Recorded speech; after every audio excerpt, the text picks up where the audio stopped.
welcome to Tanakh Talk. I am your host, William Hall, and I am not looking at Rabbi Federow dance during the song. Coming to you live. You are no fun. Live from Kingsland. I am in spirit, man, no doubt. That is so funny.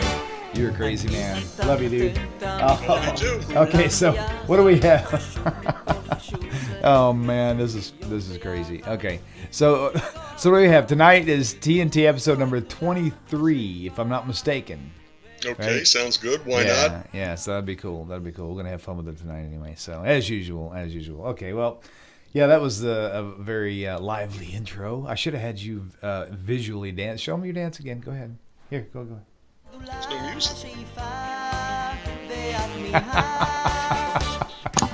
You know what it reminds me? if it's not ballroom, it's not worth doing. That's funny. It reminds me of I forget what they call them, the leg girls. Where they would dance like 50 in a row and they would kick their legs in the air. What were they called? The Rockettes. Oh yeah, Radio City Music Hall. Yeah, in New York. That's just too funny. Yeah, they're actually going to be doing their show for Trump's inauguration. Oh, how about that? Got into a lot of trouble with New Yorkers for that. Oh wow, interesting. Mm-hmm. Wow. Well, all right. So the phone lines will be open in just a moment. 855-95-BIBLE. 855-952-4253. If you don't have it, ladies and gentlemen, you need to go to Rabbi's website, whatjewsbelieve.org, and find this wonderful book, Judaism and Christianity, A Contrast. It's an amazing book, fully loaded with just a lot of compact differences, not likenesses, between Judaism and Christianity. If you don't have it, you need it. It is not like Rabbi Singer's books, not like like the other books that are out there. This is what am I? Go ahead. Sorry.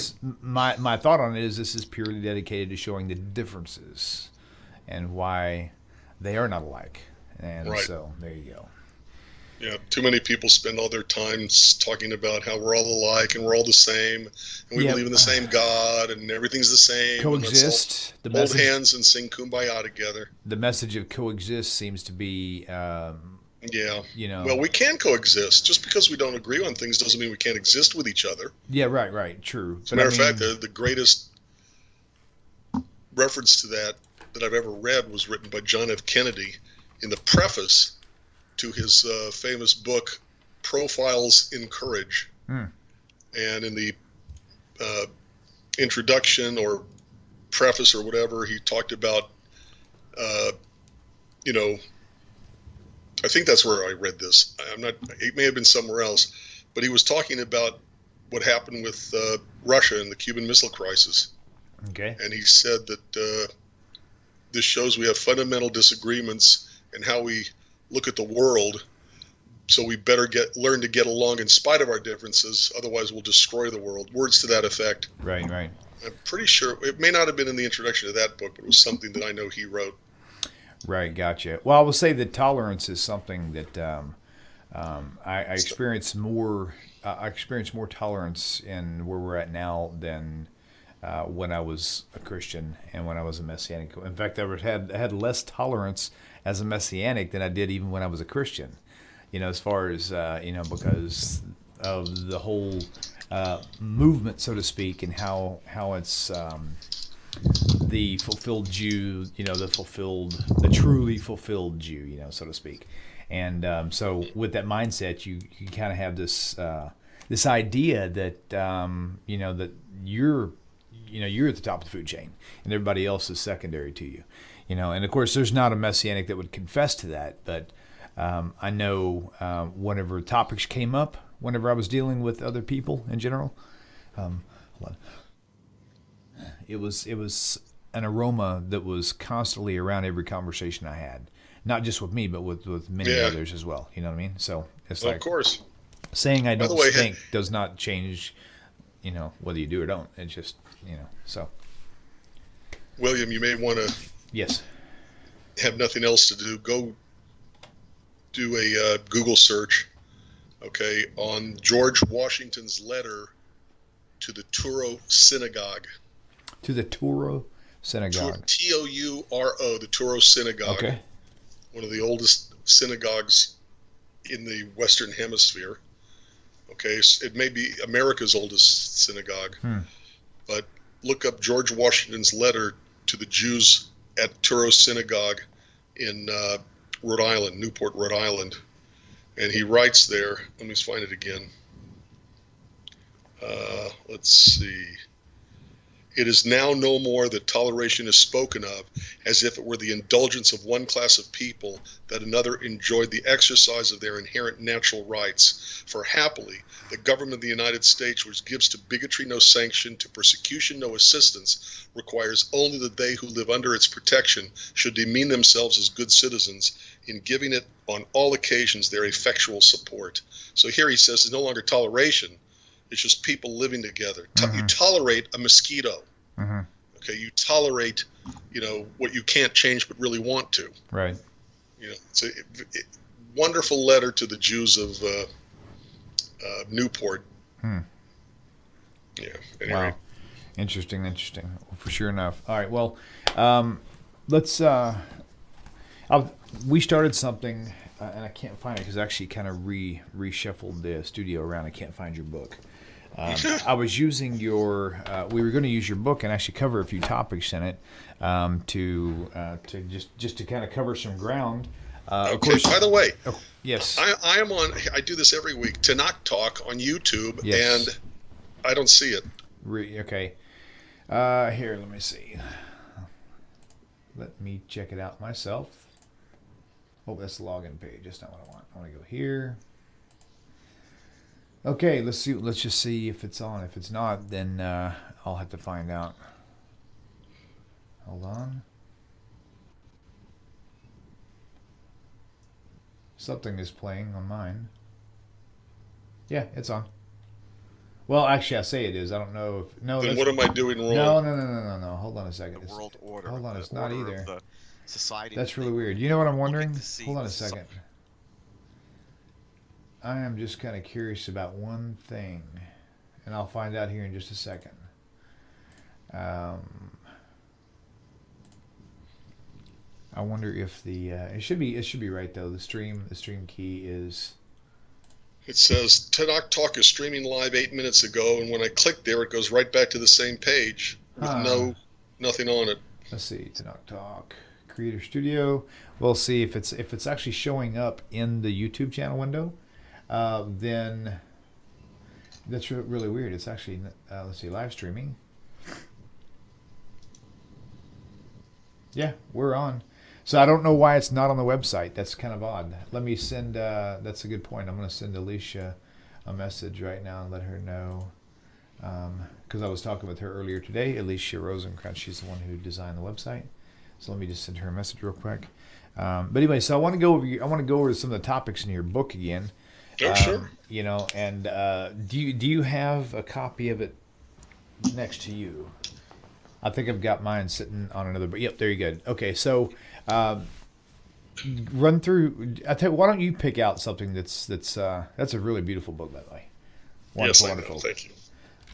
So why don't you kind of just tell us a little bit again, a little bit about your book, just a minute, and then just let's pick a topic out of there and run with it until somebody calls in.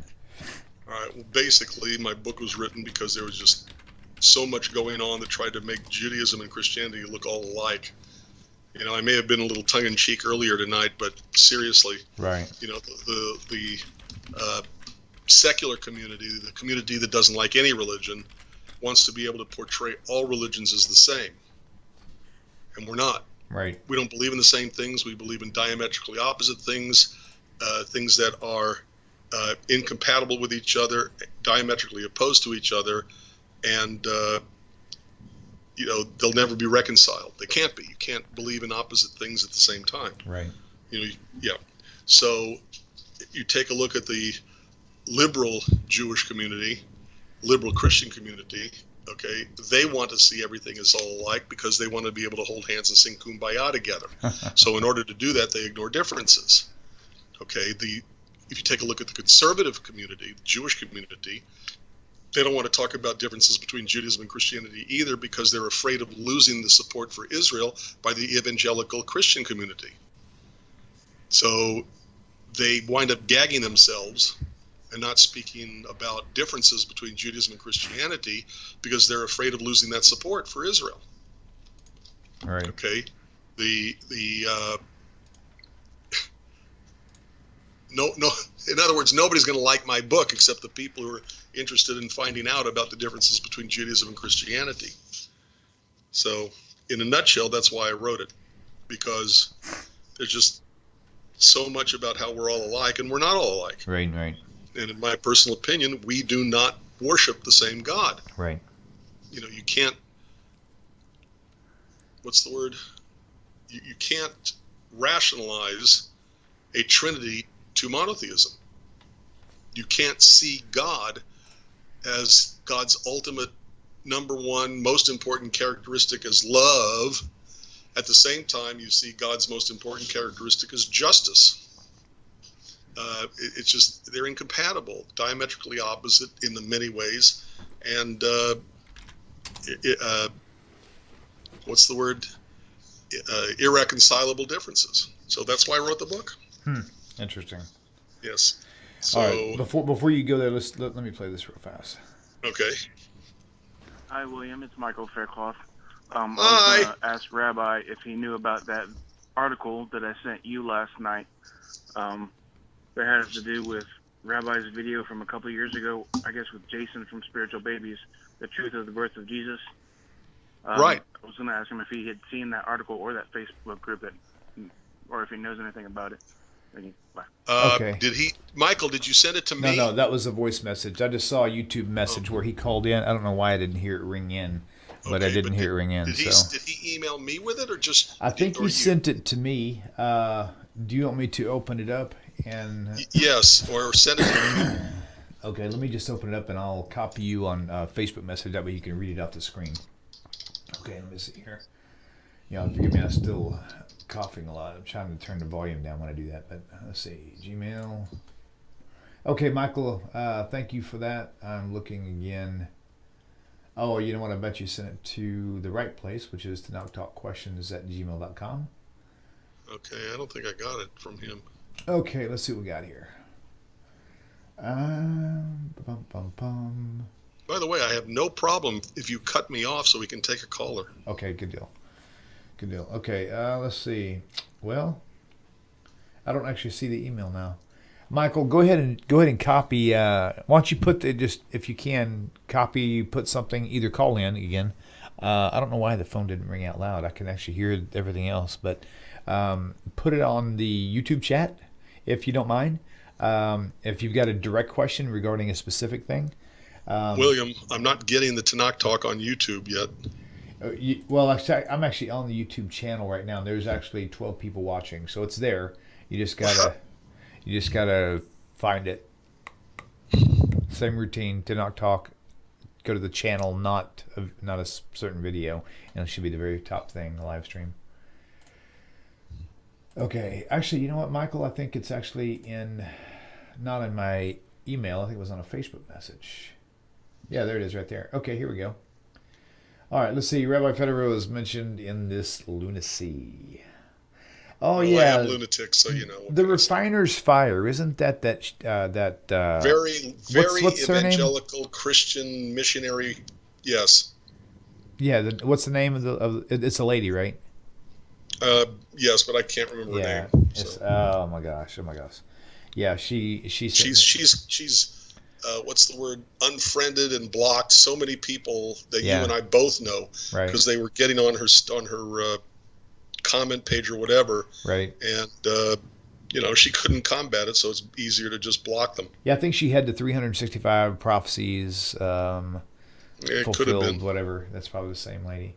But yeah, so I see. I'm going to open it up right now. In fact, I'm going to see if I can drag this over there. YouTube.com/user/Tanakh Talk. All right, let's see. Where's the video at? I'm looking for the video right now. I guess this is... Oh, there it is right there. Blog. Yeah, the Refiner's Fire blog. Okay, here we go. I don't know if you'll be able to see it, though. I'm going to do this right quick. I'm going to do a cover-up. I can't see us on YouTube. Okay, I'm going to do a little cover-up real quick, and then you can You'll be able to see this once I get it. Oh, why'd you do that, you silly boy? All right, hang on just a second. So at any rate, something on fire, whatever I mentioned, is that the point? Refiner's fire, yeah. Who cares what they say? Yeah, I know. So, Michael, it's gonna yeah. be the same old stuff anyway. SOS, Yeah. Same old stuff. Right. There you go. You're famous, man. That's all I know. Rabbi Stuart Federow explains the truth regarding the birth of Jesus. Unfortunately, Rabbi Federow is viewing Jesus through the tainted lenses of rejection of God's whole truth. Yes, because if I looked at it with Christian eyes, I'd be a Christian. I'd already be a believer. Oh man, this is good stuff. So that's a stupid statement, but go ahead. Yeah. It's really good stuff because it's through these type of comments it gives us more to talk about. And I say that respectfully because these are questions and topics that do need to be answered, you know. Yes, they do. And otherwise, people like her will just continue to spread, you know, the lies and nonsense, you know, throughout everything else. So, one statement says here, well, Matthew 2:23 tells us the Messiah would be called a Nazarene, and the prophet Isaiah gave us a hint about this. Isaiah 11:1 says, but a branch will emerge from the trunk of Yishai. Jesse, the father of David. Right. So, yeah, there's just this thing is flooded with Christian interpretation, Christian Messianic interpretation of course it is. Of everything. So, Michael Faircloth, it's you know what, we just tend to look away from these things because if we answered everything that everybody was saying out there, you know, to kind of combat what's, you know, to debunk something, it would be 10 times a full-time job just doing that alone. And so it's like it's better off just focused on the ones who want to hear. Let the ones who don't want to hear do what they will, you know. So that's kind of my view on it. Okay, so I don't know what else I can do to see me on YouTube. This is killing you, ain't seriously, it? I don't know what. Let me go. Let me look at it from a different perspective here. I'm going to go to. I'm just going to look up TORAH Talk. It's there. But did you refresh your screen? Because see, I see it right now. It says TORAH Talk live right now. And if I click it. But yes, I click it and it doesn't do anything. It just goes right back to the same page. Oh, that's weird. It sure did. Number 55, Acts 22, a rabbi cross-examines the New Testament with Rabbi Michael Skobac to be the top number one. Well, I want to know how all these other people found it, because I can't even find it. Better than me. Okay, so this is really interesting. Okay, let me go back to creators. So was that the only thing that they said? Because I'm looking at it through non-Christian eyes. Here's what I want you to do. No, yeah, for the most part, it's the general overview of their perception of why you think what you think. So, okay, let me do this. Rabbi, I'm going to send you a link and click on the link, okay? Absolutely. How are you going to send it to me? I'm going to send it to you on Facebook. Okay? Live streaming. I'm going to send you this right. My screen is distorted. I know people don't like hearing us talk about random stuff, but hey, it is what it is. Okay, let's see. I think this right here, copy, and then go to Rabbi Federow here, and I'm going to paste this. Click on it. Tell me if that gets you where you need to be. Ignore what it says. I forgot to change the title. Just click on that link. That's what I'm going to do. And see if that fixes it. It's got a picture of me, and underneath it says, a rabbi cross-examines the New Testament with Rabbi Michael Skobac. Huh, but it's got a picture of you? Mm-hmm. It's got the regular screen with both of us. Okay, it's the video screen. Yep. Yeah, so that's right. It. I forgot to go back in and relabel this before we started, so that's it. Just leave it right there. Well, okay. At least I'm here. Hi, everybody. Okay. All right. And no, just in case all of you are asking, I can't go and edit this out, so y'all just have to fast forward it if you refer somebody out. I'll put a note in there to fast forward 10 minutes or whatever. So, okay, so really counting on you guys to call in, because if you don't, Rabbi and I are just going to carry on about our own business. And we'll listen to a few voicemails on here just to see what kind of stuff's going on. Just for example, I might as well play this one. Some of these are for another show, but it's okay. They're all questions. Let's see what the questions could be about. Oh, Will, hi. I just called a little while ago. I keep forgetting. I'm trying to get through to you guys when you're online, and it's very busy, which is good.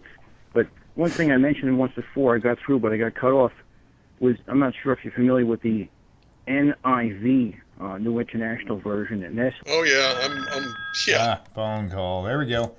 All right. It's what I call the sleaze translation. Welcome to the show. Please tell us your name and where you're calling from. Whoever was asking about the NIV, but go ahead. Hello. That's Michael again. Hey, Michael. How are you, brother? All right. Good. Good. So you had some interaction with art- them on the website. What you said they weren't very pleased with your activity there. So what exactly kind of mischief did you get yourself into? There was a couple of different threads that they had that I commented on. I don't remember exactly what they were or what I said, but I was quoting directly from Scripture, and they weren't too pleased with me about it. Right. What is the name of the website owner, the Refiner's Fire? Do you remember?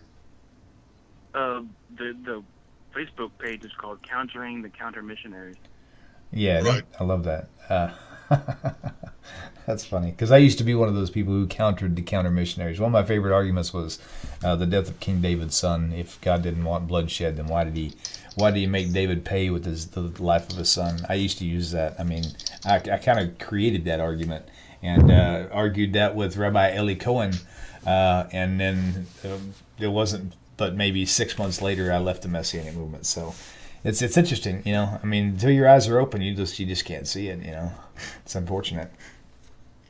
So did you have anything in particular you want to discuss, Michael?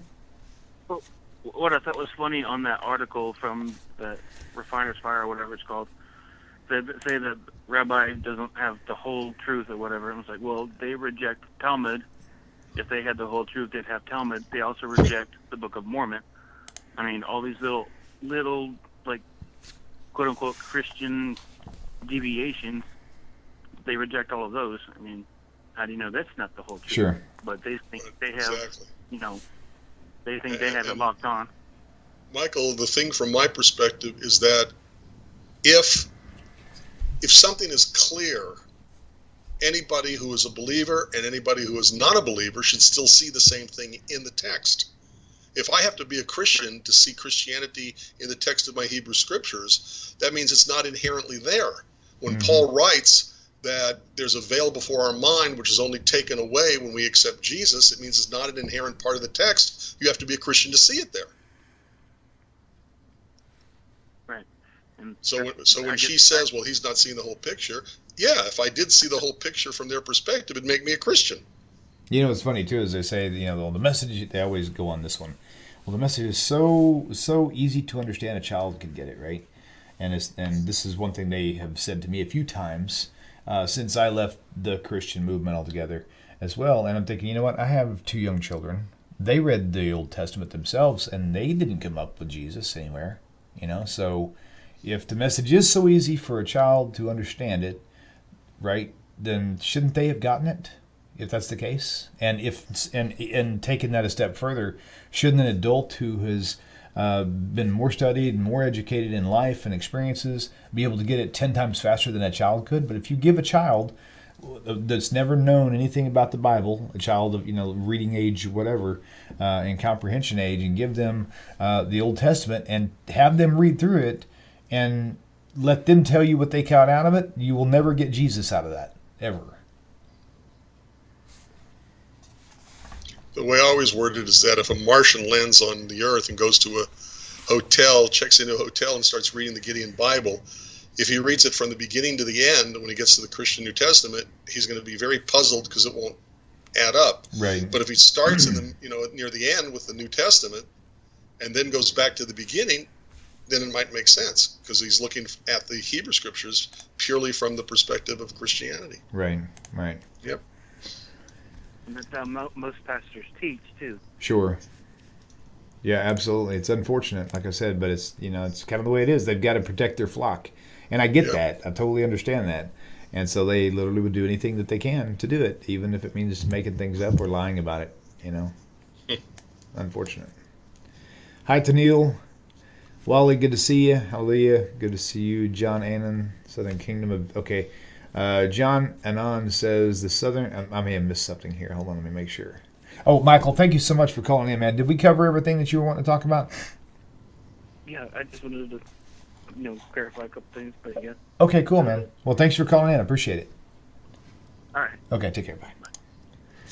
Okay, so, YouTube chat. The southern kingdom is Judah. The northern kingdom is Ephraim, Yosef. Did these two get along? Wait a minute.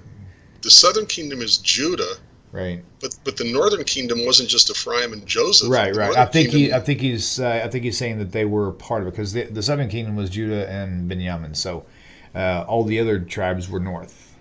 So that would include these two. Okay. So Joseph. Ephraim and Manasseh are the two half tribes of Joseph. Right. Okay. Okay. Did these two get along before their unification? What unification? They split. Where is the unification? That's why you had a of the northern and a second southern family kingdom. Nation. Oh, he's talking about referring to Jeremiah 32, 33:24. So let's look that up, see what that is. Jeremiah 33:24? Yeah. Let me pull that up real fast. Jeremiah, what'd you say, 33? 33:24, yes, sir. All right. I need trifocals. Jeremiah 33:24. Okay, here we go. The word which came unto Jeremiah. I was going to put that on your screen, wasn't I? Yes, I can do that for you. Give me just a moment. All right. Window. Yes, window. Thank you very much. Where is my window choice selection, though? Okay, I'm just going to read it. It'll take me too long to fix this out.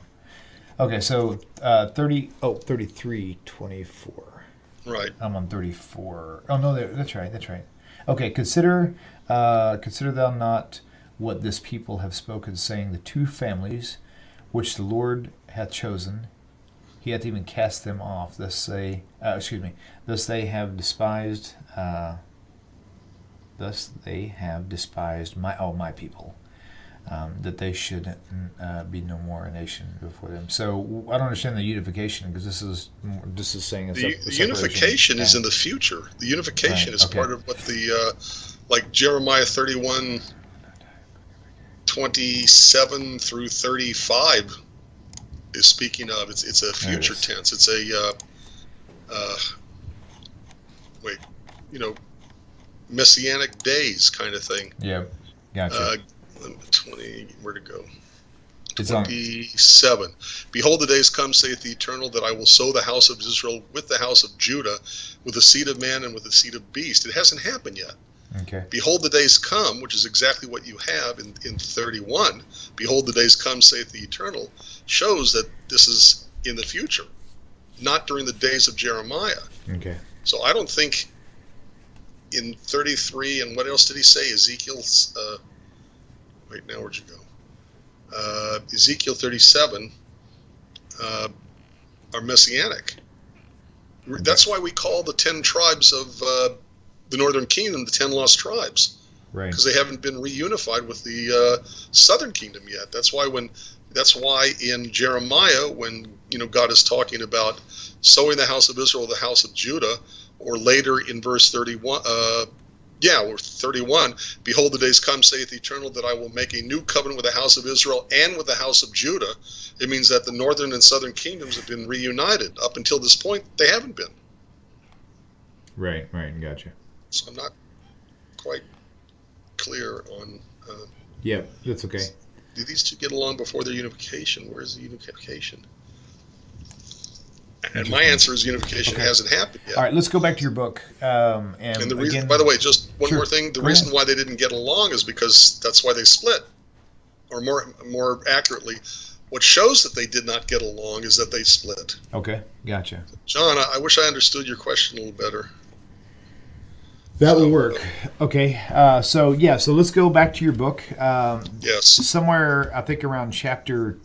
How many chapters in your book? 12?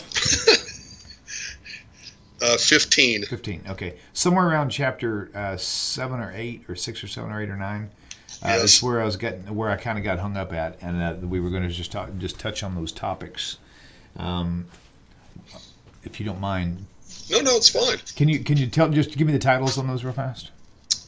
Nature of humanity, Jewish law, one person dying for the sins of another, the necessity of a blood sacrifice, God accepting a human sacrifice. Okay, that was 5 through 8. Okay, keep going. Okay, 9 is the Messiah. 10 is the definition of a Jew. 11 is the Jewish roots, that's in quotes, of Christianity, since I don't believe Christianity has any roots in Judaism. And then we start getting with chapter 12, the difference in interpretations between Judaism and Christianity of the Hebrew Scriptures. Okay. Yeah. Gotcha. I think that'd probably be a good one to go on right there. Let's do that. Because I mean it's so huge. I mean I'm still in awe myself of how naive I was as a Christian, even as a Messianic, to have bought hook, line, and sinker the idea just on the most popular one of all, Moshiach, what it means. You just had this constant picture of this Messiah that's going to come and save the universe, like Superman, Right.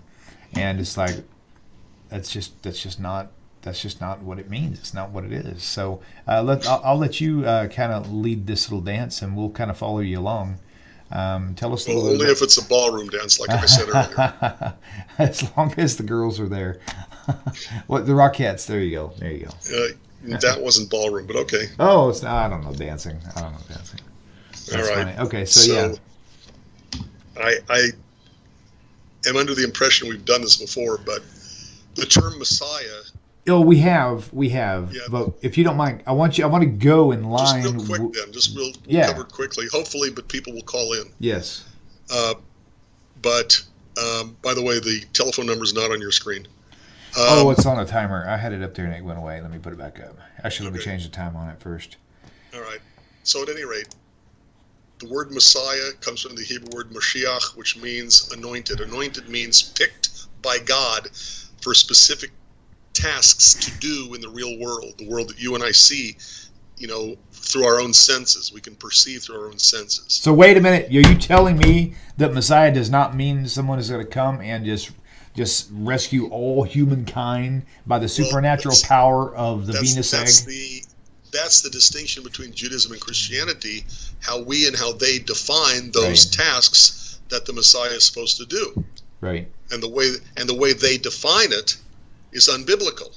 Can we, as we're talking about this, can we say Messiah / Christ, even though they don't mean the same thing in the understanding of all humanity? But that's the way they use it, though. They use it because they say it's a direct translation of Moshiach is Christ, and Christ means Savior of the world. Well, whatever. No, because Christ means anointed, just like the word Mashiach. Right. And the word Messiah mean anointed, but they define differently what that person is anointed to do. Anointed means literally oil over your head. Right. So, and the reason why they pour oil over your head is a ritualized way of saying God picks you to do this specific task or these specific tasks. Right. Plural. Okay, did they just hang up? I think they just called and hung up by accident. Man. Caller, are you still online? Yeah, they must have just hung up by accident. We'll call again. Okay, so the reason why I'm going to do this is because you ask anybody on this planet, what's the first word you think of when you say Christ? They say Jesus, right? Even though Christ means anointed.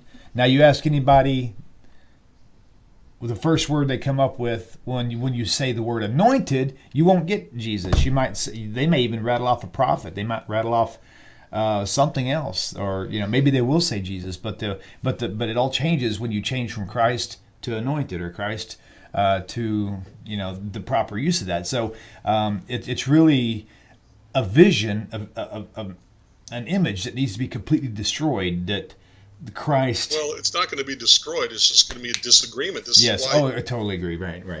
A contrast between their beliefs and our beliefs. What is the task of Messiah ben Yosef and Messiah ben David, John and On? Two totally different things, and I always laugh about this because the way Christians will understand this is Messiah, the son of David, Moshiach ben David, Messiah, the son of David,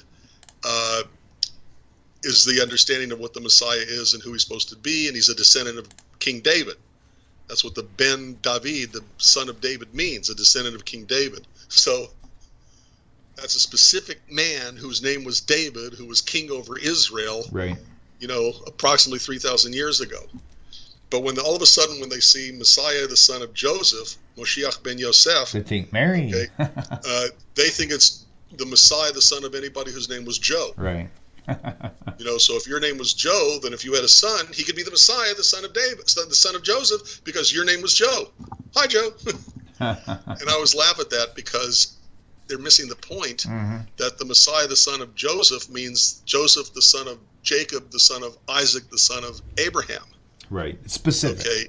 It's very specific. And I think it even goes further to say that that would be the son of Ephraim, an Ephraimite, right? Ephraim, yes. Yeah.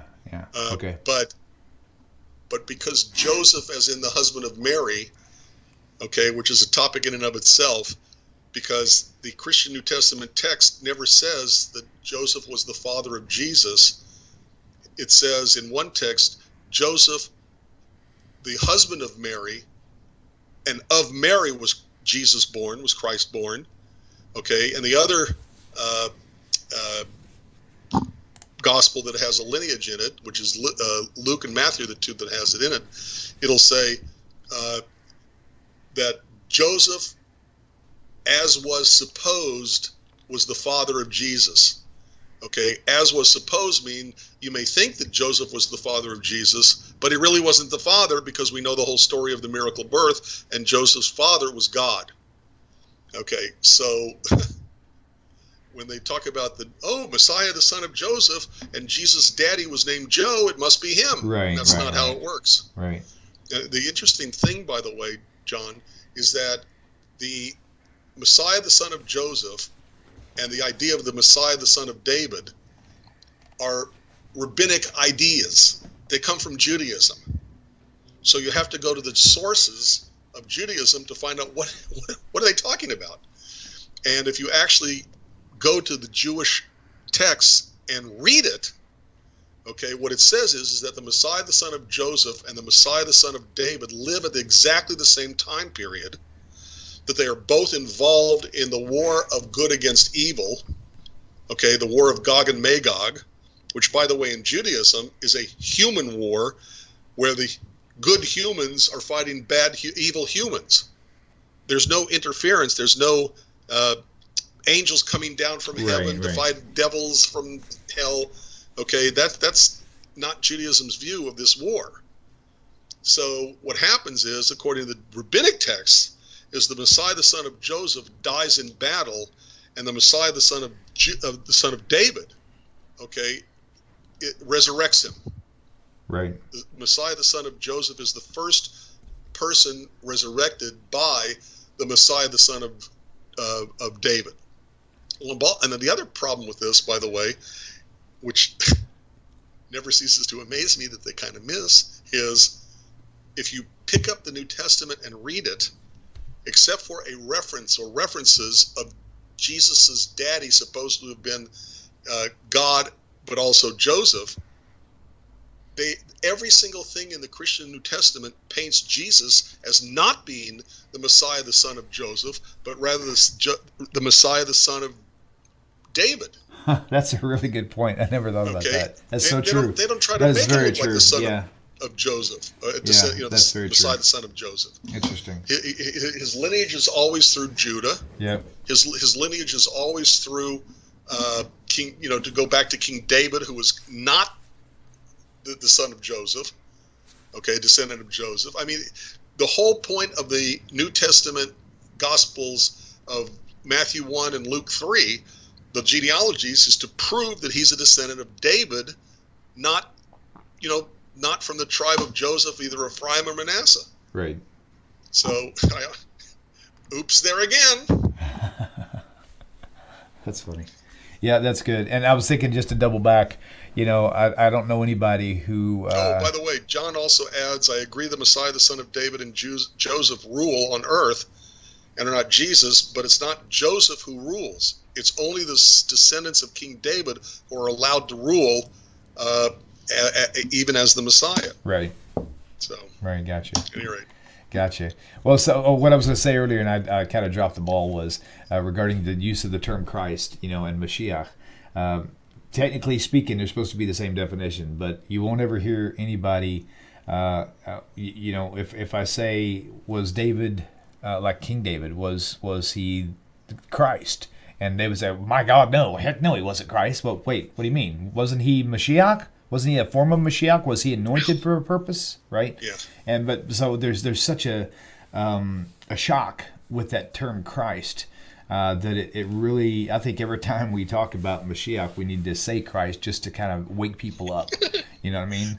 It's like, Christ, David, that would really tick some people off probably. That is funny. Oh, man. Okay, cool. All right, let me play another video. That's not a bad technique. Right. It would definitely get some people. I mean, I have a few times just being sarcastic. Let's see, there's Christ David, there's Christ Solomon. Okay. That sounds horrible. there's Christ Aaron, the priest. Oh my gosh. Okay. It's so true though, if you think about definitions. Christ the rocks that went into the making of the altars. Yep. That's really awkward. Oh my. That's really awkward. Okay, cool. Yes, that is funny. All right, here we go. I'm gonna play another voice message here. Let's see what this is. Oh. What do you got? Shalom, TORAH Talk. This is Cindy Sue. Cindy Sue. 443-350-7017. I'm sure I have the right number because it's the right music. However, I haven't gotten a call back in about a month. Oh, we don't do callbacks. It's about Outreach Judaism and a donation I made to get the download. And it has you know what? I talked to her on the phone, actually. Yeah. I talked to her on the phone. We actually got that resolved. She just to let anybody know, because with Rabbi Singer, he doesn't have any of the 24 packs left. I thought her voice sounded familiar. We just spoke last week. Sweet woman. My gosh. Anyway. He doesn't have any more of what? He's out of the 24-pack CDs. They're completely out. So they're going to go back into production hopefully sometime in the next couple months if all goes well. But he's got it set up to where you can go to the website, and for a donation of any amount, you can download all 24 MP4s to a zip file, and so you can kind of have them even though you can't have the actual plastic. But the thing is, I don't think she understood how that works, because you have to download it and then you've got a zip file. You got to get it unzipped. So it's probably hiding on her computer somewhere, but she can't find it. So she's actually away from home right now. So I told her when she gets back, call me and I'll help her locate it on her desktop. So anyway, so that's cool. Good deal. All right, phone line's still open, guys. Waiting for a phone call. I'm gonna keep going through these messages just for grins, at least a couple more, and then we'll. Hey, while we're kind of doing this too, just kind of be thumbing your book, because if you want to switch to a different topic anyway. No. I'd rather answer questions from people. I totally would too. I'd rather talk to you than have my nose stuck in my own book. I love you too, Rabbi. I'm just telling you. I know, that's awesome. I love some people call in. They just they don't leave a message. They let the message play or go, but they don't really leave anything. Let's see what this is. I didn't even realize I could play back these messages. Yeah, I'm not sure you should have played back the telephone, but she gave it, so what else could we do? Yeah, right. That's okay. Man, I wasn't sure. That's interesting. Huh. You know what? Everybody has to have their moments, Rabbi. You just have to say everybody has to have their moments. I've played like 6 or 7 of these things, and they're completely silent. And I look over the soundboard, and the volume's turned down on the actual. Yay! Somebody's calling. Hey, welcome to the show. Please tell us your name and where you're calling from.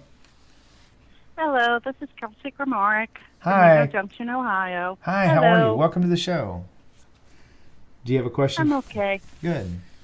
What's your question? Just okay? Yeah, just okay. Well, I hope things get better for you and your in every way in 2017. Yes, indeed. Thank you. Okay, my thing is with my family, since I no longer believe how they do, and Yep. I was handed a disappointment card on my mom, and What I is hurt that? her. Oh, it's just metaphorically speaking. Okay. Yeah. We're so disappointed in you. We can't believe you would leave Jesus. Yeah, I went through Yeah. that. I feel for you. I'm not. yeah, Yeah. because I was quote unquote brought up better. Oh yes, for sure.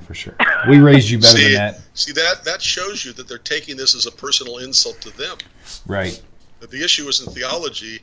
The issue is, I thought I taught you better. So they're taking it as a personal affront. Well, anytime when you have two people who are thinking alike, and then one of them changes their views based on studies, it naturally makes the other person feel dumb because they're like, wait a minute, you're saying you're smarter than I am? Your neurons are firing quicker than mine? Okay, you studied your way out, but what am I, stupid? You know, and people take offense. It's very unfortunate again. But it's so true. I mean, I'm with you, Kelsey. I got that same card played with me over and over again. Even a couple hate cards on top of that, and it's heartbreaking. It really is. Yes, it is. I've basically had it majority of my life since I was in at least junior high, and because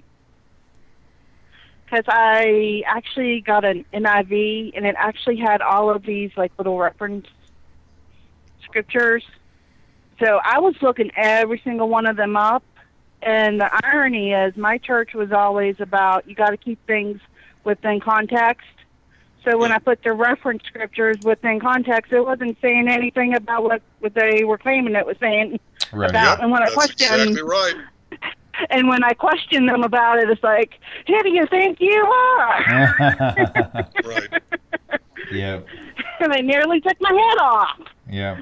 And Oof.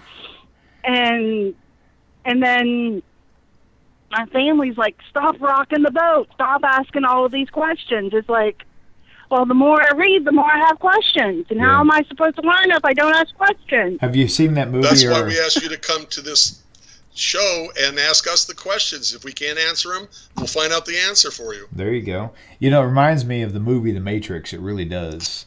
I don't know if you've ever seen it, but you've got this whole world of people who've got the wool pulled over their eyes, and you've got this small group of people who realize that they're living in this fantasy world and they don't even know it, and it's like, but you're the dumb one, you're the blind one. You're not the one with your eyes open, you're blind.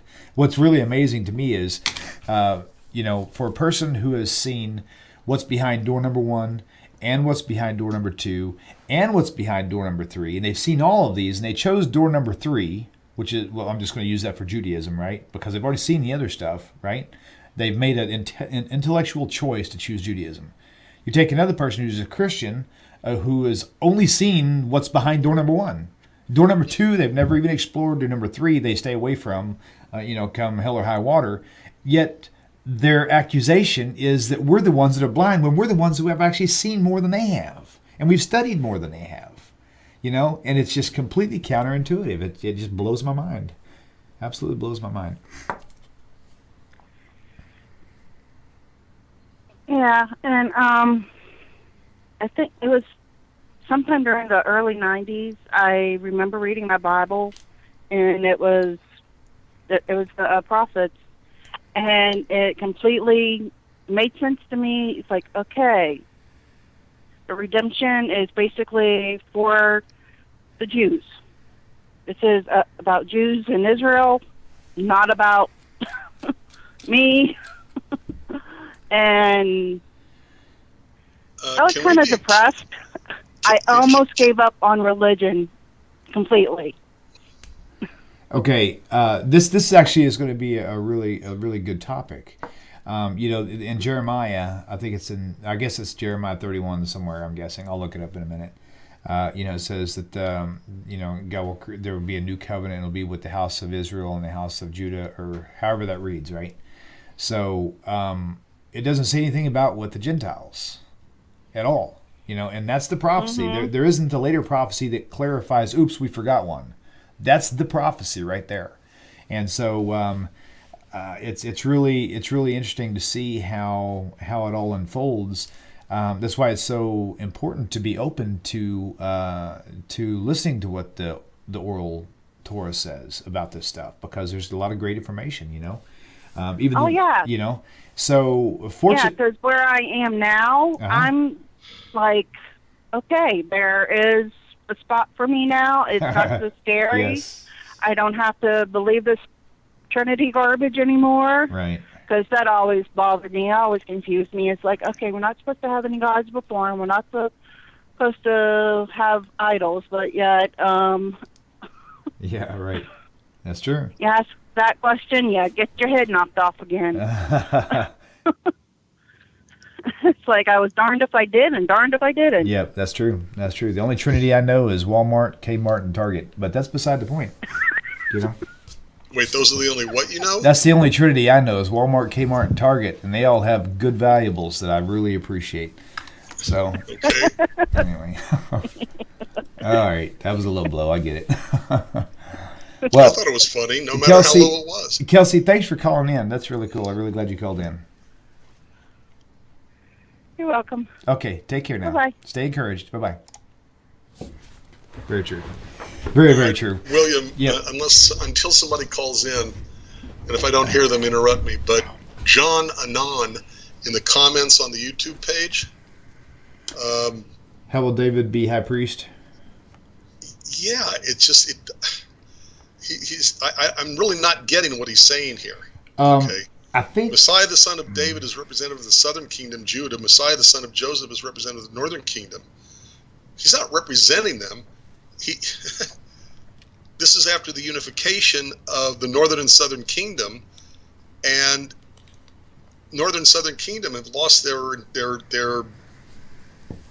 distinctiveness, because when the Messiah comes, he's supposed to unify the northern and southern kingdom, which is what we just read from Jeremiah 31. Then down below, John Anon is saying, Jesus is from Judah. No, he's not. Jesus is from Judah, so he uses the Melchizedek order to be high priest, not the line of Joseph. John, you're using a Christian interpretation of the Hebrew Scriptures and assuming that that is what Judaism sees in it, and we don't. Okay, and there's a disagreement about how to understand the whole Melchizedek thing. Okay, then you have, let's see, Joseph is from the birthright line. The birthright holder is the one able to offer the sacrifices and will be high priest. What are you talking? All priests have to be a descendant of Aaron, the brother of Moses. Okay, they're Kohanim, they're priests. It's a subdivision of the Levites. all the stuff that I'm seeing here from John Anon is the stuff that I believed as a Christian, as a Messianic. It has to be. Yeah, so right? I think he might be Messianic, possibly, or possibly, maybe Christian. but he's misinterpreting so much. Yeah, He's of course. getting it from the Christian, I'm going to have to say this, John Anon. I thank you for tuning in. If you want to really have a question, call us at this number. I'll put it on the screen again. If you've got a specific question, and let us address it here. I don't want you to feel like you have the opportunity to use Tanakh Talk chat channel as a teaching platform, because that's not what the people come to Tanakh Talk to be taught, not to go to the chat to try to teach others and lure them astray. So if you have a question, call in, let us talk to you, and we'll address these directly, okay? how will David be high priest in the Levitical kingdom when he wasn't, when Israel was united in his time?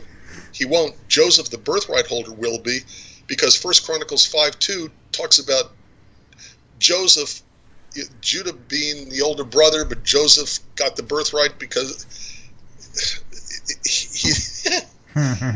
David can't be the high priest. He's not a Kohen. He's not a descendant of Aaron. Joseph may be the birthright holder, but he also can't be the priest because he's also from the tribe of Joseph and not from the tribe of Levi and the sub-tribe of the Kohanim, the priests. The Bible explicitly says in the Torah that Aaron and his descendants will be the priests forever. I have no idea what he's talking about there. Okay, let's move to Jonathan Sherman. Question: which passage is Paul quoting in 1 Corinthians 15, 3-4, and why is it mistaken? Wait, let me bring, okay. 1 Corinthians, let me go here too. I'll pull it up on your screen for 1 you. Corinthians. Okay, what was 1 Corinthians what? 15, verse 5. Is that right? No, verse 3-4. 15, 3-4. And I'll put that on your screen now. Okay, so for I delivered unto you first all that which I also received, how that Christ died for our sins according to the Scriptures. There you go. There's verse 3. And that he was buried, and that he rose again the third day according to the Scriptures, and that he was seen of Cephas, then of the 12. According to the Scriptures. So, so my question, I guess, for Jonathan is, you said, why is he mistaken? So, Rabbi, my assumption that he's going to say is, does the Scriptures not say what Paul is saying it says? Correct. Or let me put it this way. Show them to me. Right. Show me the passages in the Hebrew Scriptures where it says that the Messiah is supposed to die for your sins. And we'll save you the legwork. It's not there. And so that's why. Show me where he's supposed to be buried and that he rises again on the third day. Right. Okay. Show that to me in Scripture. What you're going to show me are passages in the Hebrew Scriptures that Christianity interprets to be talking about Jesus. Right. Okay. Like the, which is the whole problem in and of itself, and that's the Jonah. Okay. Jesus says, like Jonah, I will be. Like Jonah was 3 days and 3 nights in the belly of a fish, and he will be in the earth for 3, whatever. Yeah. Yeah, except for there's a small problem with that. The whole world celebrates Good Friday as being the day upon which Jesus died on the cross, and he raised up on Saturday night. Technically, no, it depends on which gospel because they don't agree. Right, exactly. Okay, yeah. You've got Friday daytime, Friday nighttime, Saturday daytime, Saturday nighttime, Sunday daytime, depending on which gospel you follow. Mary Magdalene goes, and it depends on who you're, whatever, but most of them will at least include Mary Magdalene, even if they disagree on who else was with her. Goes during the daylight hours, and he's already been resurrected. Where's the third day? And I think it's the Gospel of John that when she gets there, it's still dark, and he's already gone. So there was no part of a daylight. Right. So there's no third night, and in some instances, there's no third day either. So I mean, there's a whole massive collection of stuff in the what's called the Passion narrative that nobody agrees with anybody else, and there's no way to have one single story where all the facts of each one of the Gospels are there in a specific order. I'll show you agree with each other. Something else that's quite nice is something that I found was very intriguing was Isaiah 53:9. The first part and the second part of verse 9 are very quite amazing, and it's on the screen now. And it says, "And he made his grave with the wicked, and with the rich in his death." We'll call that A. Okay. And the thing is, if Isaiah 53 was talking about Jesus, then this is not only wrong; it's actually opposite. It's actually completely flip-flopped of what actually happened. I mean. It says, and he made his grave. A grave is your burying place, right? Yep. And with the rich in his death. In the death is where you died, right? Right. But he didn't die with the rich. He actually died with 2 thieves, right? Right. And then it says he made his grave with the wicked, but that's not true either because his grave was actually a tomb of a rich man. Right. So that is it's completely opposite. And then the second part. Go ahead. Is that what you were going to go on, the second half? No. I was going to point out that it's a mistranslation to begin with because it should be with a rich man in his deaths, plural. Oh, that's right. Hebrew is very clear. It's b'motav. If it was in his death, one death, nice. It would be b'moto. But it doesn't say that. Nice. Hebrew says b'motav in his deaths. Okay, now this part Jesus, here, to my knowledge, only died once. Now this part here is what my friend Lon showed me. It was pretty weird, because people say, well, who is the Son of God, and of course, according to Isaiah, it's the remnant of Israel. It's Israel, Right. And so, and this verse here, they would say, well, it can't be Israel because everybody knows that they sinned and they had all this evil and violence, in their time with Judah and all this other stuff. That's not the point. And the verse says, because he had done no violence, neither was any deceit found in his mouth. So the argument is, well, there's no way that could be Israel. This has to be a person, not a nation. But then you go over here, and then you see where Zephaniah 3:13 says right here, it says, the remnant of Israel, shall do no iniquity, nor speak lies, neither shall any deceitful tongue be found in their mouth. Almost verbatim, and it's talking Right. specifically about the remnant of Israel. Right. So my question to you is, who was Zephaniah a contemporary to, or which one of these came first? Not that it really history matters. guy. Okay. If you don't know right off the top of your head, I'm don't going to worry have about to it. look it up. Okay. I never everything in classes and tests where it was the history and dates, I didn't do all that well. That's all right. That's all right. Yeah. But it's so cool because I mean, really, if as long as you're really open-minded, man, you can actually see. Sorry, I put up the wrong screen. There we go. By the way, but William on 53:9 again. Yes. Going back to it. Okay. He made his grave with the wicked and the rich man in his deaths because he had done no violence. Okay. But what got Jesus in trouble was the violence he did in the temple. It's what attracted the attention to him. Oh my God, you're right. That Rome started to see him as an insurrectionist and as a troublemaker. Wow, this is getting deeper.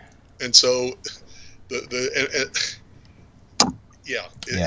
getting way deeper, man. Major. There's so many problems with this. But going back to his, I can't remember who. The Paul supposedly quoting in 1 Corinthians 15:3-4. Show it to me. The answer is he wasn't quoting anything. Right. He was misinterpreting a passage Now, I in think- the Hebrew Scriptures to prove his already existing belief. I believe the question that was asked by Jonathan was sincere. I think he was really curious. So I don't think it was any. Quick answer is there is no quote. Yeah, there is right, no passage. right. So Jonathan, that is the answer. I mean, there's so many misquotes and so many false claims in the New Testament, in the Christian New Testament. And I think one of the worst ones of all is the book of Matthew. He's the one who chopped it up the most out of everybody. So anyway, see, if you go to 1 Corinthians, what was the rest of it? 15 something. 15:3 and 4. Right. For I delivered unto you first of all that which I also received, how that Christ died for our sins according to the Scriptures, except that the Scriptures explicitly say in numerous places, no one else can die for your sin, only the person who commits the crime, Right.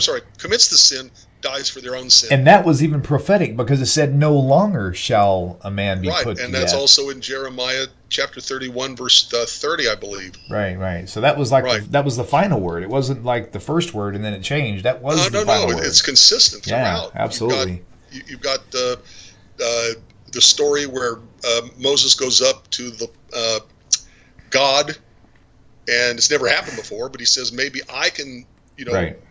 be punished for your sin. He goes up to God and says, these people have committed a great sin. Forgive them. And if not, then blot me out of the book that you've written. Right. That could be the book of who gets dessert after dinner. Right. The point is to be blotted out of that book means to be punished. So he's saying, punish me for their sin. And God says, sorry, it doesn't work that way. The person who commits the sin is the person who gets the punishment for the sin. By the way, so on got that topic, there. You've got Deuteronomy 24:16, where it explicitly says, "Ish bechet o yumatu," every man shall be put to death for his own sin. Mm-hmm. You get it in Leviticus. I'm sorry, start over. You get it in Ezekiel chapter 18. I mean, you got it 3 different places in the Tanakh contradicting 1 Corinthians 15:3 that Jesus dies for our sins. Right. Okay. So, Wally says, I think he thinks it's in Hosea 6:2. There is something there in Hosea 6:2. Wait. Let me go find it. Hosea 6. Note to self. I must be tired.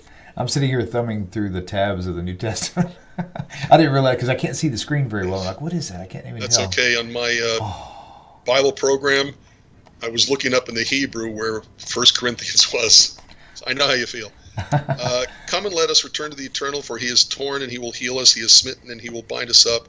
After 2 days he will revive us, and the 3rd day he will raise us up, and we shall live in his sight. So this isn't talking about a single individual. Okay, it's raise us up, and we shall live in his sight. So it's not talking about a Messiah. It's not talking about Jesus. It's talking about the nation as a whole. And yeah. Gotcha. So again, strike out. See, all they're going to do is they're going to take a look at passages in the Hebrew Scriptures, and they can't see it any other way except the way in which they were taught to interpret it. Right. But the Christian interpretation of the Hebrew Scriptures contradicts verses that are clear, concise, to the point, and literal. If every man shall be put to death for his own sin, then their Christian interpretation of Isaiah 53 of someone dying for your sin, did God change his mind? Either God meant what he said when he said every man shall be put to death for his own sin, or God changed his mind between Deuteronomy 24:16 and and Isaiah 53. When did God change his mind? So, yeah, at any rate. Oh, Okay. wow. Okay. Well, And by the way, W.J. Cleaver, you're right. Tovia did also talk about this. So did Rabbi Skobac, I think just for recently. that matter. That's what he's saying. Yeah. Okay, so John Anon says, only because sinful man is not perfect sacrifice. Jesus was a man and God. Oh, so the issue is you have to be a perfect. Where's that in the Bible? Right. Where does it say that a human being is allowed to be a sacrifice if they're perfect? That's just the Christian excuse they give. Why? Well, it's okay for Jesus, but not for anybody else. And by the way, just for clarification, John, the Torah doesn't support the fact that if a person sins that they're not upright with God. If they continue in sin, let me back up. I'm going to give an example that I gave my brother one time. If I'm going down the interstate and I get a speeding ticket, I violated the law. Okay, get pulled over. Cop writes me out a citation. It says show up in court, pay your fines, and then move on. Right. So if I decide that I don't want to go to court, or I'm too busy, or I'm not going to pay the fine, at that point, that's when I'm in trouble. It's not whenever it actually happened. It's when I refuse to fix it. And so in Judaism, according to the law. And so if a person slips up, right, and sins, as long as they fix it according to the law, they're still upright with God. They're still perfect in God's eyes. So to say that Jesus was the only perfect, that's a complete misinterpretation of the Torah, in my understanding. Would you agree, Rabbi? Oh, absolutely. Okay. By the way, John also goes on to say, besides only because sinful man is not a perfect sacrifice, and he's probably getting that from the idea that a animal to be sacrificed had to be without blemish, and the Christians misinterpret that to mean blemish means sin, because sheep sin all the time, lambs sin all the time. No, blemish doesn't mean sin. Blemish means a mark on the body, like when you get a crown of thorns around your head, or when you get scourged. Right. Okay, but he also says that Jesus was man and God. Really? If that's true, who did the actual dying on the cross? Was it Jesus the God, or was it Jesus the man? If it was Jesus the God, I'm sorry, my God can't die. By definition, God can't die. And if it was Jesus the man who did the dying, it was the man part of Jesus that did the dying, then all you've got is the blood for your sacrifice is a human sacrifice, and God in Deuteronomy calls that an abomination and something he hates. And think about this too. If a sacrifice comes back to life, it wasn't a sacrifice. Sacrifices have to stay dead. They can't. they cannot resurrect. Okay, and now. By the way, how much of a sacrifice was it? If it's a guaranteed Jesus? Resurrection. Right. That's really, but it's so amazing how so many people believe it though, because it's so exciting to them to know that, okay, I'm going to move forward. Jonathan Sherman, Ecclesiastes 7:20, for there is no righteous man on the earth who does good and sins not. Exactly. He's absolutely correct. But notice the text calls them still righteous. Right, exactly. No righteous man on earth who does good and sins not. So a righteous man can sin and still be righteous. Right on. That's what he quoted. That's how he worded it. That's exactly how it's Ecclesiastes 7:20. Okay, very good. By the way, that's another contrast between Judaism and Christianity. Christianity concentrates and accentuates, and just their only thing they key in on is how man can sin. Judaism says, yes, we can sin, but we can also do good stuff too. Right. We don't let our ability to sin blind us to our ability to choose to do good. Well, see, for Christianity to exist, there has to be a need for a human sacrifice. That's right. They had to create the need because the need was never there to begin with. Exactly. So they convince you have an illness you do not have, and then tell you that they're the only ones with the cure for the disease you never had to begin with. absolutely. Kelsey Lynn, plus human sacrifice is an abomination. Absolutely. It's the ways of other nations. God says in Deuteronomy, he calls it an abomination and something he hates. And think about that. It says, don't do after these other nations. And that's exactly what these other cultures and tribes did, was that they would they would kill little babies and offer them to their gods and kill people, humans, and God's like, don't worship other gods the way you worship other gods. They would worship other gods. And remember, there were some Jews who were so assimilated into the pagan culture of their day, that's exactly what they did do. Right. And the prophets railed against them. That's one of the reasons why there was a following of Jesus, because a lot of them were already into the pagan understanding of how the pagan world works. It was assimilated, right? They knew more about their Hellenist, their Greco-Roman gods and goddesses than they knew about their own Judaism. Mm-hmm. As a matter of fact, I hate to say this, I really do, but you ask the average Jew on the street who was the mother of Jesus, he'll say, oh, it was Mary. And you say, okay, who was the mother of Moses? And they'll go, Right. And it was Yocheved, by the way, for anybody who's interested. But right. Our culture is so steeped in not Judeo-Christian tradition, but Christian tradition, that Jews are going to know more, because our culture is so steeped in it, about Christianity than they will about their own Judaism. It's no different now than it was 2,000 years ago. Wally had a good point. He said, if you have the power of God, what is it to lift yourself back up? It's not worth anything. And I just had a vision of myself. If I was trying to walk with my little newborn baby and teaching him how to walk, and the baby falls over and the baby can't stand up, but the first time the baby does stand up on his own, it's like, oh my God, did you see that? That was awesome. Whoa. But if I fall over and I get back up, it's like, who cares? It makes no point whatsoever, So yeah, that's a really great point. Okay. JPS Tanakh, John and on 1917. Yeah, again, he comes back, and now it's from the JPS Tanakh, 1917. So it's Jewish. It must be accurate. Really? Right. And he says, and we are all become as one that is unclean, and all our righteousnesses are as a polluted garment, and we all do fade as a leaf, and our iniquities like the wind take us away. So one reference, by the way, he doesn't give the exact reference. I think it's one of the prophets. But he says, okay, so that automatically describes every human being forever.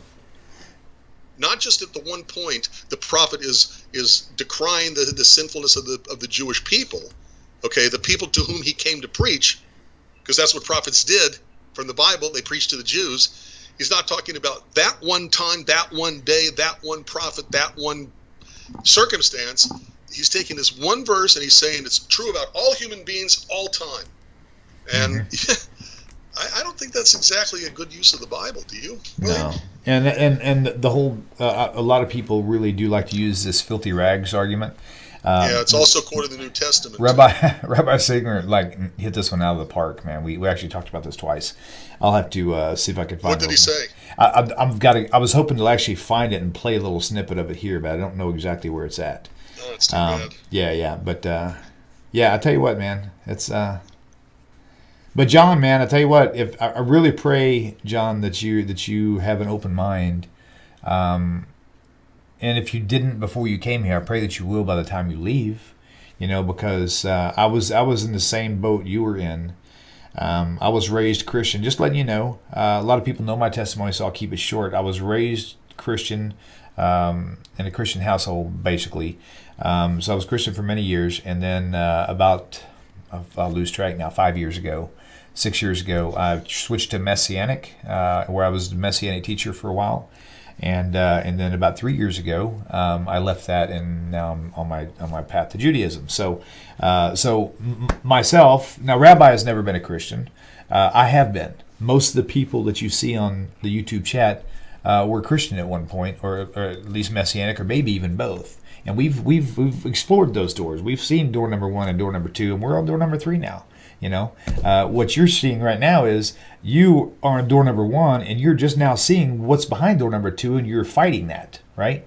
you're fighting that door number 2 and door number 3 idea. But the more you study it, but you gotta have an open mind, then you'll start seeing that, wait a minute, there might be some truth here, and then you'll step over here to this stepping stone, and then to this stepping stone. Before you know it, you'll be a changed person, man. I'm telling you. I tell people a lot, I would never bank my eternity on something this dramatic if I wasn't for sure. And I'm so for sure. Sorry. The thought of going backwards makes me chuckle. I wouldn't. It's humorous to me now because I know how faulty what I believed really is. All right, William. Yes. Take the call, but I want to come back. It's Isaiah 64:6. Okay. Okay, that John is looking at, but he's ignoring Isaiah 64:8, 2 verses later, where he's talking about that's the way we used to be, unclean and filthy rags, but now you are God and we're like the clay and you're our potter. Nice. Very good. Taken out of context. Okay, John, you just know that everything that you were taught as a Christian has got more to the story. Just remember that, okay? All right, caller, welcome to the show. Thanks for calling in. Tell us your name, where you're calling from. Hey, it's Jay from Alabama. Jay from Alabama. How are you, bud? Good to hear you again.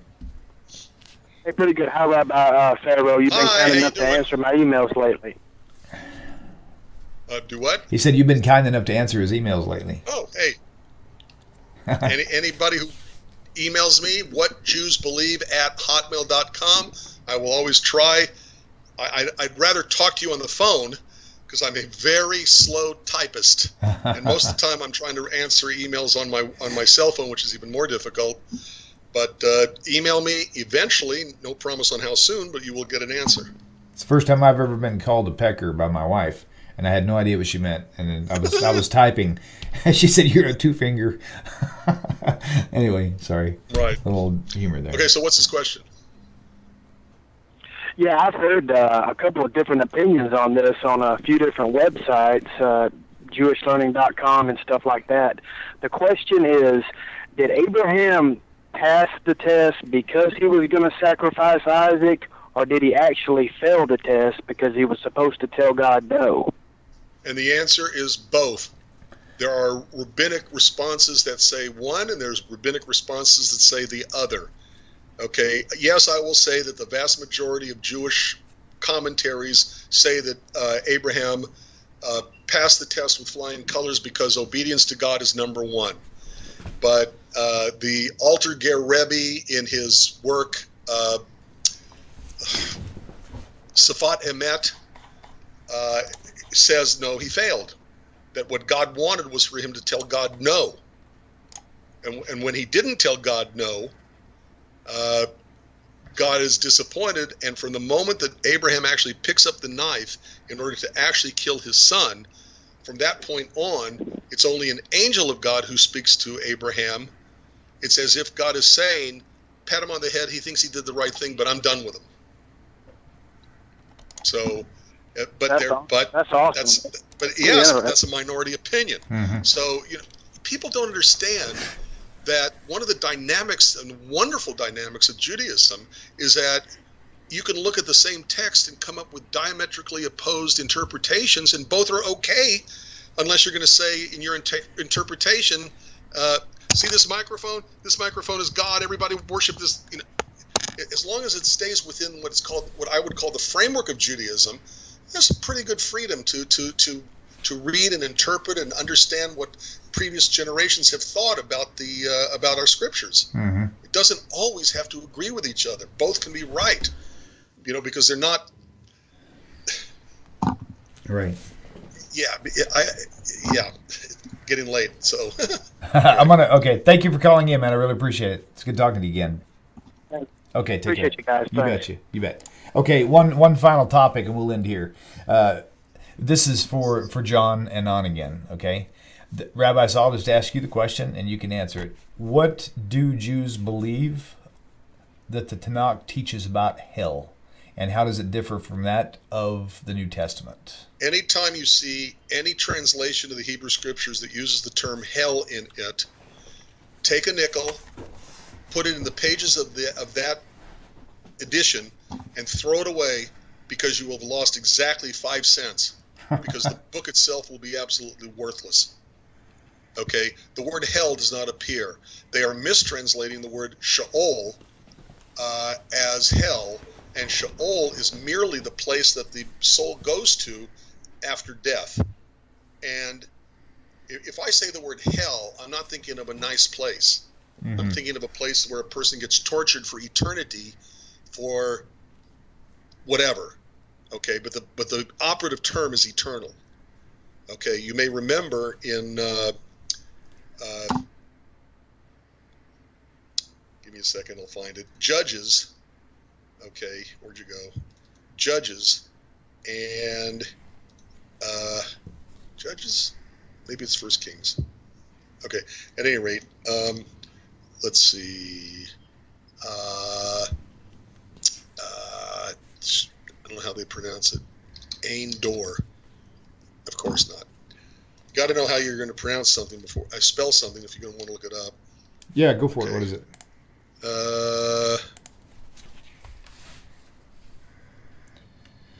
Give me a catchphrase. Okay. Got it. 1 Samuel Okay. chapter 28, verse 7.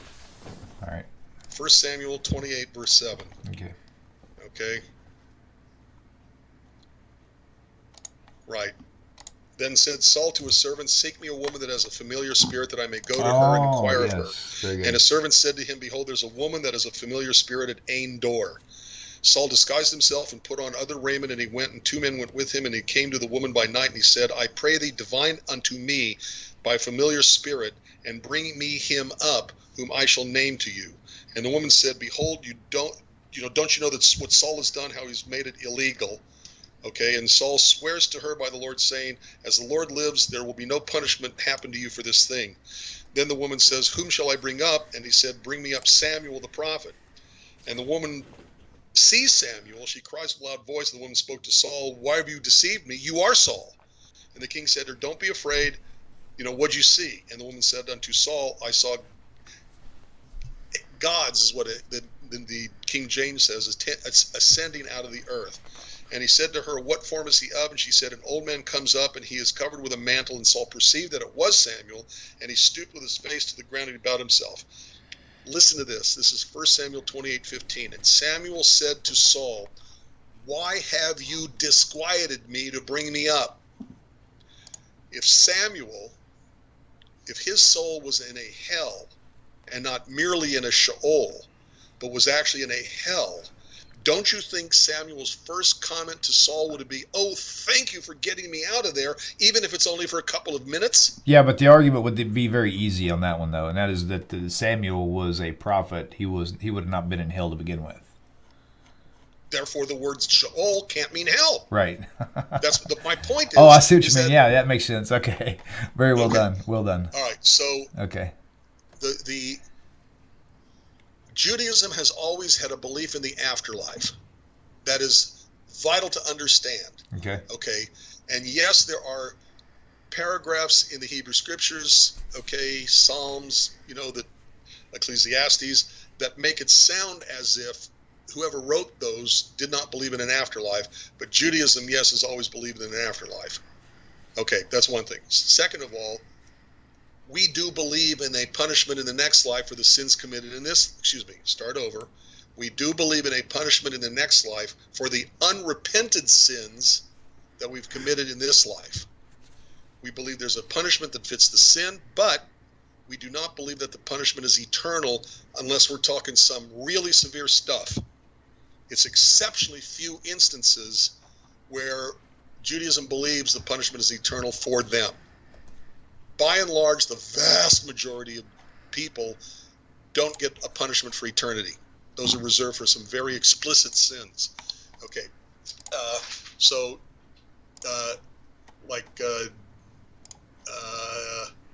now I lost it. Okay, but the Bible itself never says anything about an eternal punishment in the next life.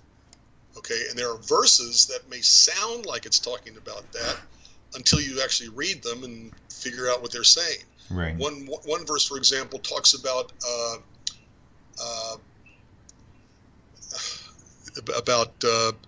some going on to eternal. I can't think of the word they use. Not disrespect, but Damnation, William, actually. not damnation. Does not say damnation. Are you talking about in the New Testament? Hebrew Scriptures. Oh. So you never know what's going to come up. I'm going to have to look that's it up okay. real quick. That's all right. Okay. In order to find it. Not a problem. Let's see.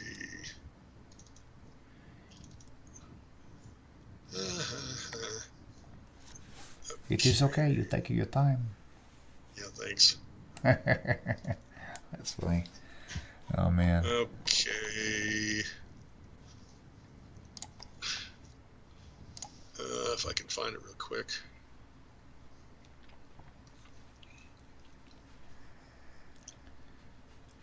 Let's see. Yeah, thanks. Hey, but no pressure. No pressure at all. That's cool. Well, I'll tell you what, man. That's some wise advice for sure. John questioned everything you hear from Christianity, not just Christianity, but especially. I didn't see the rest of that question, that rest of that statement, but good advice for sure. Let's see.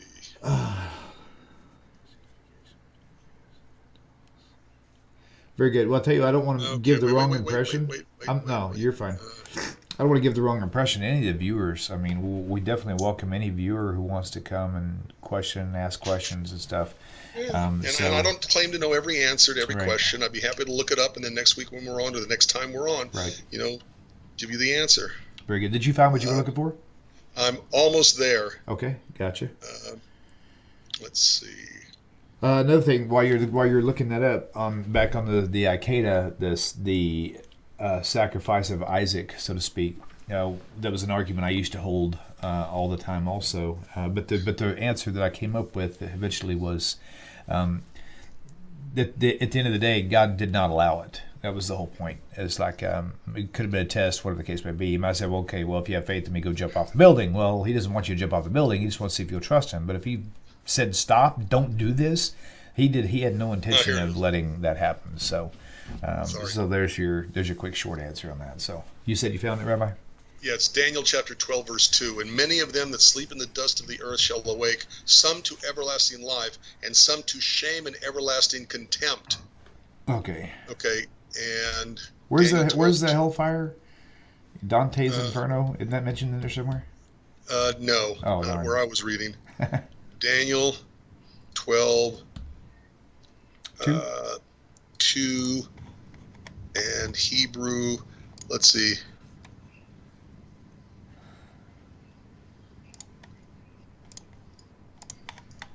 Okay, so my point is that when it says everlasting contempt, and I hate making the reference, but Hitler died, but we still have everlasting contempt for him. He's the epitome of evil. Okay, Amalek in the Hebrew Scriptures. Okay, he's dead, but we still have everlasting contempt for him because he was so evil. Picking on the people in the end of the line who were the weakest and the elderly, to wage war against the ex-Hebrew slaves as they, wandered in the desert. So some of the verses sound like, or could be interpreted by Christians who believe in a hell. Hell, by definition, means the place the soul goes to be punished eternally for the sins they committed in this life. Judaism rejects the idea of eternal punishment. Right. Okay, especially for the vast majority of human beings, all human beings, not just Jews. And the punishment fits the sin, but it's limited in time. And when it says in Ecclesiastes that the dust returns to dust whence it came, and the spirit or soul goes back to God who gave it. Mm-hmm. So that's not the Jewish soul, that's everybody's soul. There's a punishment for the unrepented sins. The punishment fits the sin. When the punishment is over, the soul goes back to God who gave it. Right on. Oh, the music, so I guess you want to end. I was tired. Yeah, me too. Hey, it was a good show, Rabbi. You did good. Well, thank you. Jacob, thank you. I thought it was another great show, too. Yes, and thank you all for your participation. Really enjoy the call-ins for sure. getting more comfortable with the chat, so we might be able to try to keep up on that a little bit more. So, well, until next week, same time, same place. We look forward to seeing you guys on the other side. So y'all take care, and Shavua Tov, everyone. See ya. Shavua Tov.